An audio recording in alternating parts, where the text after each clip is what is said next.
I thought I'd make a little video here about the Kyosho Lazer ZX-S Evolution regarding how to service the diffs, because in one of the build videos that I did, I can't remember which one, I had commented on how, especially on the rear gearbox, because there's this complicated assembly for putting together the rear gearbox between all these plates and standoffs and everything, that servicing the rear diff would be a real pain, because you'd have to take all this apart.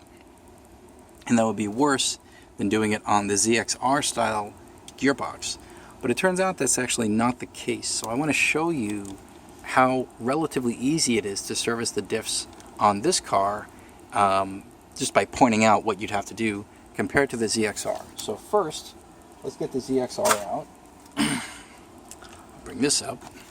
Okay, so to get to the front diff on the ZXR, this, as I commented before, is a bit more cumbersome than it is on the ZX-S and ZX-S Evolution, because you take off the front half of the gearbox, and in doing so you have to remove the front bumper, take the towers off, or the front tower off, and then you take off the front half. This comes out this way, and then you have to pull the diff out. The problem is, because this belt comes in and the rear half of the gearbox housing is still there, you have to try to pull the diff out from the bearing housings on the rear half, but there's tension in this belt, and so you can't quite get there. So you actually have to take apart some portion of the front end to allow you to also get the rear half loose, so you can have some slack to pull the front diff out of there. So that's kind of a pain. But you shouldn't have to service it that often anyway. Regardless, for the rear diff, getting to this is a little cumbersome, but not actually that bad. So you take off this, there's like 3 pieces here, so you have to take off this first set. So you get these 2 screws off. You can just pivot this over on this screw here if you want, and then there's 2 screws, so this piece comes off, and then you have to take off these 2 screws here to get this component off, and then you have to take off this piece here. That means taking off the rear tower, or the tower mount rather, because there's this piece here that slots onto the tower. So that means you have to take 2 screws out here that mount this guy on. Also maybe removing some shocks to make it easier to get this stuff out of here.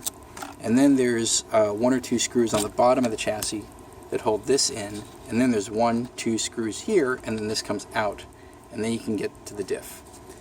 With power tools, this actually isn't that bad. But it is a little bit involved, okay? But on the ZX-S, it's actually not so bad. So for the front diff, instead of having a front half and a rear half, you have a top half and a bottom half. So you really just take off these 2 screws here and these 2 screws here, and you take off the front shocks, and then this whole thing between this black piece here and the towers and the 2 front the top quarter pieces, this kind of like slides out and up. So yeah, you might need to like pop off these ball cups or something to get that out. And then the diff just comes right out. Very easy. On the rear, what you do is you actually rotate the gearbox.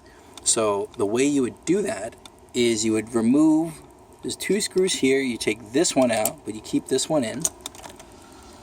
You do the same on this side. You take this one out, but you keep this one in. Okay? And then there's 1 screw here, and then another one, maybe a little hard to see, right there. Okay, maybe if the light gets in there, there's 1 right there. And then on the other side, it's the same thing. You have, oh man, the lighting's such a pain in the ass here. But you have 2 screws on the bottom here. So there's 1 here, and then there's 1 in here. So you take those out, and then you remove the rear shocks, and basically this whole thing will pivot up like this on these 2 screws on the top that you kept in. And by pivoting that up, that's going to pull the diff up, and you have enough play here in this belt that you can kind of wiggle that diff out, pull it out, and service it, and then put it back in. So that's actually relatively straightforward to get to the rear diff on this gearbox, primarily because you can just take the whole thing and pivot it up to get the diff out, as opposed to the ZXR style where you have to actually take, you know, like the left half of the gearbox off. So the ZX-S is actually, you know, on second thought, pretty good when it comes to servicing. I'm rather impressed. That's one of the reasons why I switched to ball diffs front and rear. I figured if I had to rebuild the diffs, it wouldn't be so bad to get to them. But also the gear diffs I was using, I had pointed this out in my part of my road trip on the way back home from the Vintage Nationals. I couldn't quite get these diffs to work quite so well. You know, I had made a few videos in the past about using shims on the inner pinion gears on these diffs to get some bind, and using that bind to adjust the relative stiffness of the diff. And that works to an extent, but sometimes the gears can be a little notchy, and so as you rotate the diff, you can feel like a click, click, click, and it doesn't have a smooth action.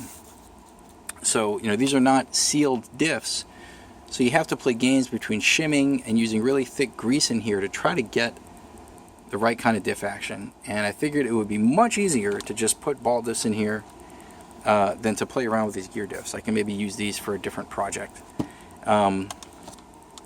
So yeah, I just wanted to point that out, and that's it for now. Thanks for watching.